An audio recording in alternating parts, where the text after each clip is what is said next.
Bonjour à tous, aujourd'hui on est en direct sur une position, je vais vous partager la réflexion derrière la position, c'est une position scalping, je vais essayer de vous faire une petite initiation, en tout cas vous expliquer derrière l'analyse de ce que j'ai fait, vous allez voir là on est en direct, je vous l'indique juste ici, on va avoir un prix qui va réagir dans la FVG pour continuer à aller plus bas. Exactement, tous les concepts vont respecter, on va venir normalement chercher cette zone là. Donc au cours de la vidéo, vu qu'on est en 1 minute, on aura peut-être le déroulement du trade, donc je vous invite vraiment à rester, on verra pour l'instant là, comme je vois la bougie et sa réaction c'est intéressant. On aura aussi un setup sur Kaspa qui est très similaire à celui de Arweave. Et il est possible que je vende ces tokens là pour les racheter plus bas. En tout cas, je vais vous expliquer la réflexion derrière tout ceci. Si vous êtes prêts les gars, on est parti.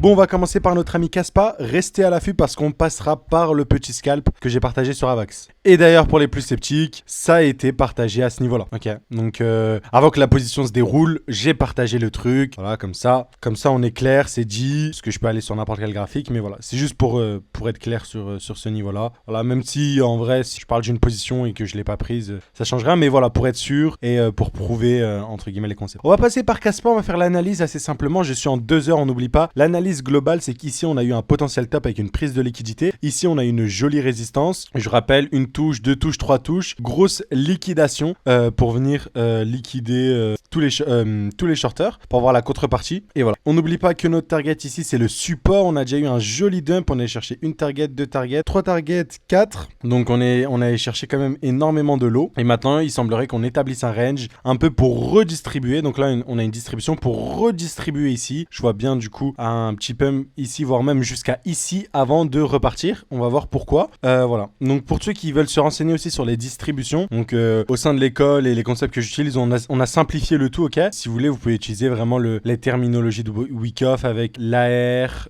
ST, le secondary test. Là, on a l'UT, le uptrust, et là, on a l'UTAD, ok. Donc automatic rally, secondary retest, uptrust, UTAD. Boom. Du coup, voilà. En gros, ça vous donne le truc en mode un peu plus compliqué, même si on s'en fout, mais voilà, pour vous dire que c'est tiré de Wyckoff, ok. Donc voilà, comme ça c'est dit. Donc voilà. Donc dès à présent, avec la cassure de ce lot-là, je pense que la structure s'est inversée, ok. Donc la distribution a été confirmée et on s'attend à ce que globalement, si je fais le Fibonacci, donc de tout ce mouvement-là, qu'on vienne retracer, on est dans la zone de recharge entre 0,5 et 0,786 et entre ces zones-là, et ben on continue le dump pour aller plus bas. Je vous ai dit, ces trucs-là, ça vaut très cher, je crois on est sur 5 milliards sur le Kaspa. Les gens me prennent pour des fous, m'ont dit t'es un fou de shorter le breakout. Voilà le résultat. Derrière après on a pris moins 40%. La dernière fois ça m'a dit la même chose sur le gold, t'es un singe, t'es un fou, mais on verra, vous verrez le résultat. Suffit de regarder les concepts, de les appliquer tout simplement et voilà. Mais loin de là la prétention ou dire que j'ai tout le temps raison, mais c'est des concepts qui fonctionnent, qui se répètent. Je veux vraiment que vous puissiez les comprendre et sur le Kaspa c'est exactement la même chose. Donc voilà. Et donc là on est dans le retracement et on va aller en plus petit time frame pour essayer de rechercher une entrée malgré qu'on ait réussi à rentrer à peu près pratiquement au top. Ici on a parfaitement une jolie résistance, une touche, 2 touches, 3 touches, 4 touches. Je vous avais dit que c'était potentiellement une distribution avec cette mèche là, mais comme ce qu'on a fait ici c'est créer des EQL, il est possible en fait qu'au final on n'ait pas liquidé cette zone là et je pense qu'on l'a pas liquidé parce que je vais me mettre en 2 heures. Là on a beaucoup de high protégés, enfin pas protégés mais beaucoup de high avec des stop loss. Du coup ce high là avant le dump, des stop loss qui se cachent ici aussi, ici aussi. Celui-là c'est à peu près celui qui est protégé. Ok, je vous ai entouré la supply. J'aurais pu entourer celle-là. J'ai fait exprès, c'est parce que c'est à environ dans ces zones-là qu'on a eu l'injection massive d'ordre. Ok, donc c'était pas le RSI que je voulais vous montrer. Comment je le sais? Je le vois visuellement. Ok, mais aussi je peux vous le montrer à l'aide d'un indicateur. Donc sur profil à volume à gamme fixe, si je regarde de tout le dump à peu près, vous allez voir que la zone de volume dans tout ce mouvement, c'est à ce niveau-là que ça a été injecté. Et d'ailleurs, même si je mets jusqu'au plus bas, du point haut au point le plus bas environ, la plus grosse injection d'ordre, elle a été à ce niveau-là. Donc ce point-là, c'est à peu près là où la Smart Money a injecté la majorité de ses ordres et elle va protéger cette zone-là. Donc on va peut-être chercher un high, 2 high, 3 high, revenir jusqu'ici, mais dès lors qu'on va revenir dans cette zone-là, on ne cassera pas ce niveau-là parce que c'est là où la Smart Money. On peut avoir une mèche, ok, mais si vous voyez qu'on consolide, qu'on casse dessus, c'est plus un high protégé et sûrement qu'on est plus dans une distribution, ok. Mais pour l'instant, c'est qu'on viendrait chercher ces EQH. On peut s'arrêter là, ok, à partir de ce niveau-là. Et je pense qu'on va liquider ça et qu'on va revenir potentiellement jusqu'ici. En tout cas, c'est une supply qui fera à coup sûr, vous verrez que le prix ici va faire une espèce de mèche pour aller plus bas. Ça, c'est presque pas sûr, mais c'est une très forte probabilité que le prix va réagir dans ces zones-là. D'ailleurs, en direct, on a notre ami le Avax. Je vais peut-être avoir la position à valider. Là, ce que je dois avoir, c'est une réaction dans cette imbalance là. Ok, cette FVG là, donc je vous le dis en cours de route. Si je veux que ça réagisse, je veux aucune clôture au-dessus, donc c'est magnifique. Là, on n'a qu'une mèche et je veux qu'on casse le dernier lot. Et là, on a bien une confirmation d'une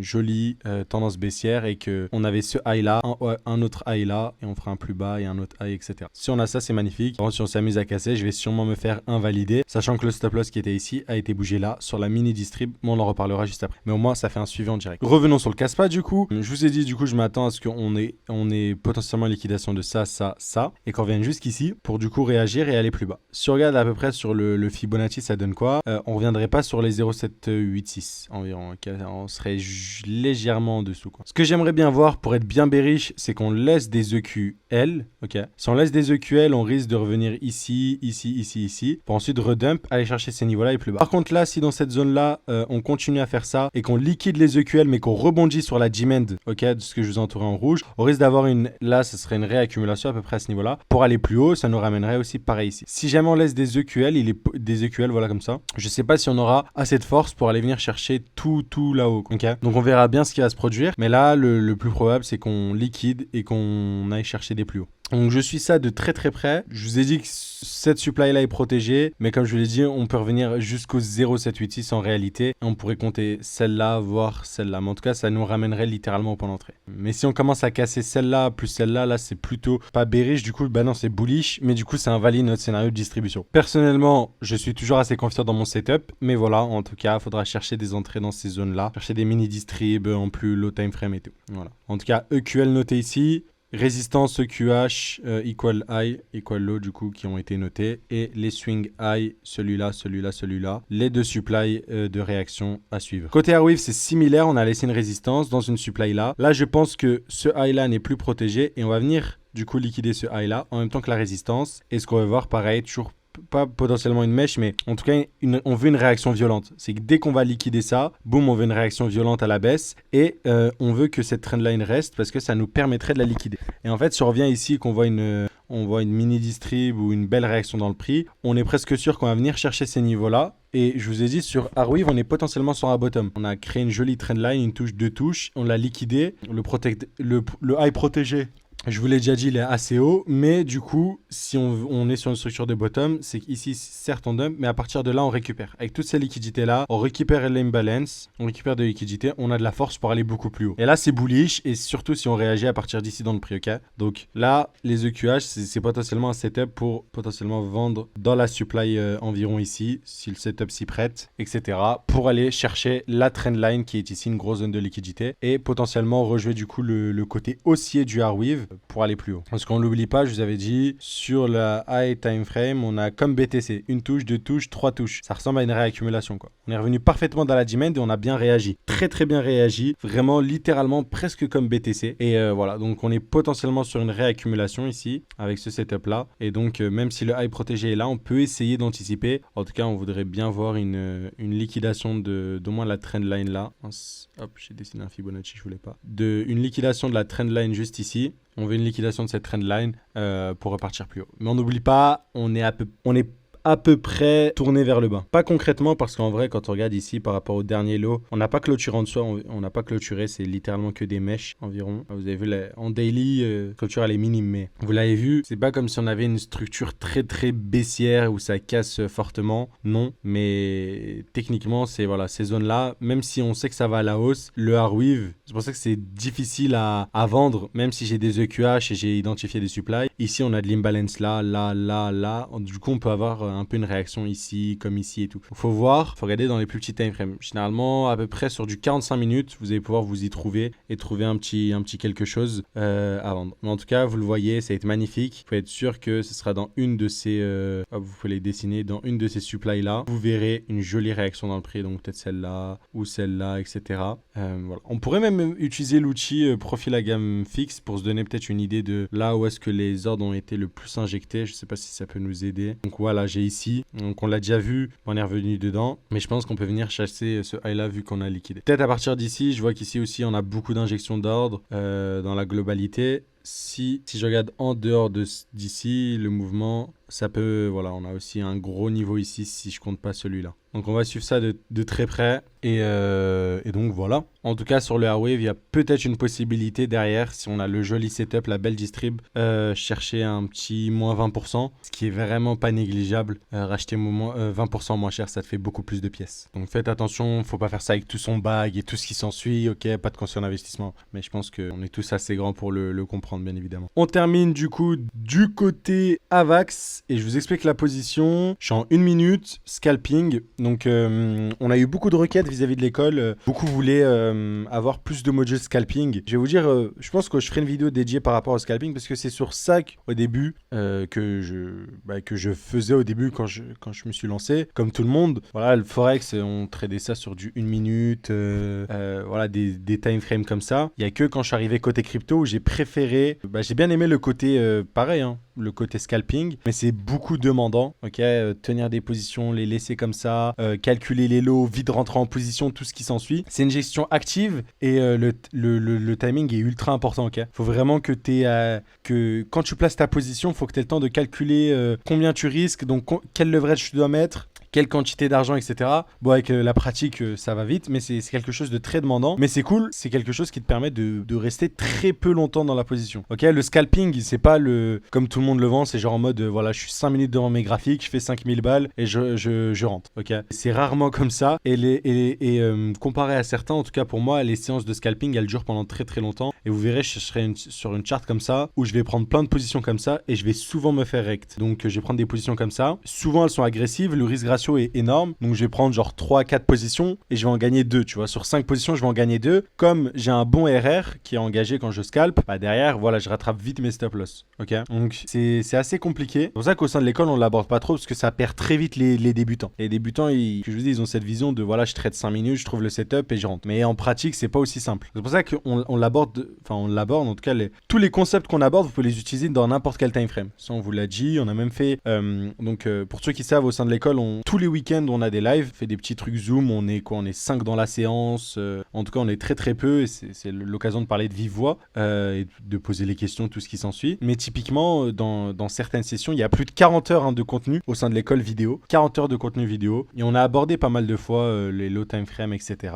Donc voilà. Mais là on va créer une espèce de section spéciale, mais tout ça pour vous dire, en gros, j'en parle très peu, ok, parce que c'est compliqué, parce qu'en fait quand tu scalpes, tu dois utiliser des outils qui sont assez complexe quand tu es un débutant et c'est très très très prenant en fait.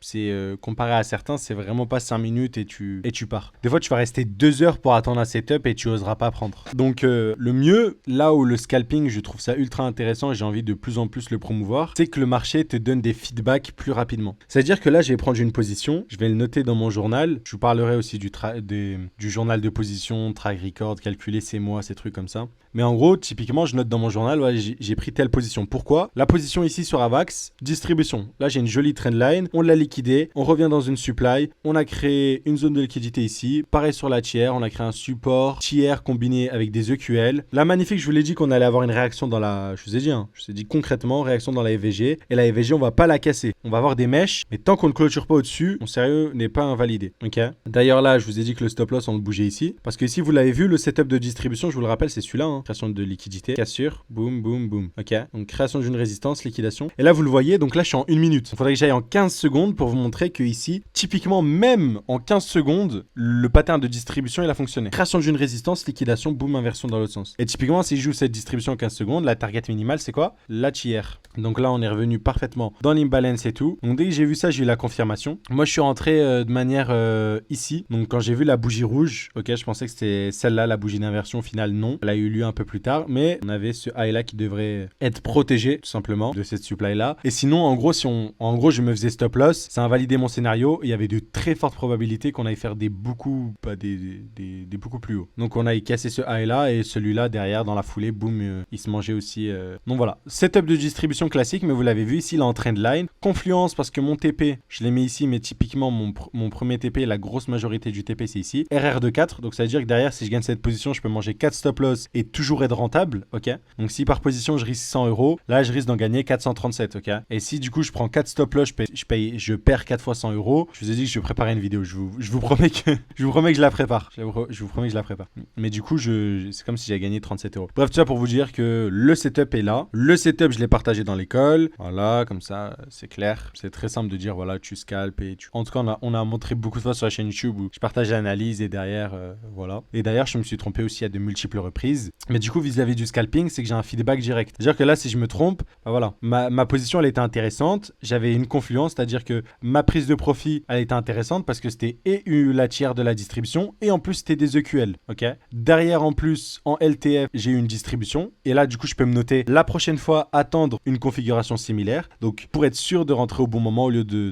d'entrer de manière trop agressive, attendre une confirmation LTF. Même si je vais pas en 15 secondes, attendre une distribution qui va être visible dans ce sens-là, ok. Et dès que tu vois ça, là, tu peux enclencher l'ordre, même si du coup, là, techniquement, je serais rentré aussi à ce niveau-là. Parce que le temps où je vois qu'on a une prise de liquidité et la cassure, je serais même potentiellement rentré plus bas. Ou derrière, je peux me dire, noter le feedback, j'attends ça et j'attends un retour dans la FVG. Et si on n'aurait pas eu de retour dans la FVG, bah boum, je serais pas rentré. Et du coup, là, je me fais mes feedbacks et je me construis le truc et je me construis mon expérience. Derrière, j'ai pas besoin d'attendre 2 jours que je prenne mon profit sur un swing BTC et me dire, ah merde, je me suis fait stop loss ou TP, j'aurais dû faire ci, j'aurais dû faire ça, alors que ça fait 2 jours que la position est... Là, boum, la position, je l'ai pris exactement. Le message aujourd'hui à 22h33. Donc vous allez voir la vidéo demain à 6h. Là, il est 23h04. Ok, donc 30 minutes après environ, j'ai mon feedback. Et là, dans 1 heure, juste avant de dormir, boum, la confirmation. Donc voilà, là, yes, c'est bien ce que tu as fait. Tu notes, boum, blablabli, blablabla. Donc, c'est pour ça que ne le faites pas avec de l'argent au début. Faites-le vraiment en analysant. Faites des sessions comme ça. Vous allez sur votre chart, hop, en 1 minute, graphique nu, et boum, vous essayez d'identifier les trucs. Ok, là, potentielle réaction du prix. Voilà comment je passerai mon truc, blablabli, blablabla, pack. Ok, et ça va vous permettre grandement de vous améliorer. En tout cas, c'est comme ça que j'ai commencé parce que sur le Forex, comme ça que je tradais, même au début sur les crypto-monnaies. Surtout sur les cryptos, tu es obligé. Hein, si tu veux trader tous les jours, tu es obligé de faire du scalping. Hein. Vu la volatilité de nul qu'on a en ce moment sur le marché, clairement, le moment de se dire que c'est vraiment, entre guillemets, en scalpant. Et comme je l'ai dit, ça offre aussi de nombreux avantages. Ne pas avoir besoin de rester longtemps dans une position. T'imagines avoir un PNL latent de... Imagine, j'ai un capital de 1000 euros. J'ai un PNL latent de 50 euros. 5% de mon capital en attente. Est-ce que je vais garder jusqu'à la prise de profit ou est-ce que je vais craquer? Vous voyez ce que je veux dire? C'est difficile. Là, c'est plus facile à gérer, etc. Donc ça, c'est les avantages. Voilà. Donc je voulais vous partager la position que j'ai pris en direct et je voulais vous la montrer. Et toujours les mêmes concepts que j'ai utilisés sur du daily sur Kaspa, sur Arweave et tout, que j'utilise sur du 1 minute sur le AVAX, sur le contrat perpétuel Binance. Donc voilà. En tout cas, maintenant, ma position, elle est sans risque. Là, après le gros dump, je peux déplacer mon stop loss à l'entrée. Comme ça, là, je peux aller dormir en paix, je risque rien. Boum. Et là, la position continue à se dérouler. Voilà, donc magnifique. Et voilà. Si jamais ça vous intéresse du coup d'apprendre les Smart Money Concepts et d'intégrer l'école et d'avoir toutes ces ressources, bah vous pouvez réserver un appel, c'est 15 minutes directement avec nous. On répond, on n'a pas de closer ou de trucs chelous, ok, c'est nous de vive voix. On discute avec vous, on répond à vos interrogations et surtout on voit si vous avez un profil adéquat. Ça sert à rien de vous engager sur un produit si on sait que vous n'êtes pas entre guillemets la personne visée, si on sait que c'est pas un produit qui va vous être utile et derrière vous allez demander des remboursements et les trucs comme ça. C'est nous typiquement si on veut chercher des élèves qui vont être là tous les jours dans le chat, qui vont partager des analyses, qui vont poser des questions, etc. Voilà, donc comme ça c'est gagnant-gagnant, c'est une relation gagnant-gagnante entre nous. Mais voilà, donc vous avez toutes les modalités directement dans la description. Et je vous laisse sur ce, et peut-être que demain 6h30, bah on fera un feedback, on fera un review, on verra si le trade aura TP, et si même le trade aura TP et sur la tiers, et sur ce niveau-là. Donc on verra bien en tout cas, ou s'il sera fait break-even, ok. Donc voilà, on se tient au jeu les gars, je vous dis à très vite, ciao ciao, et très bonne journée.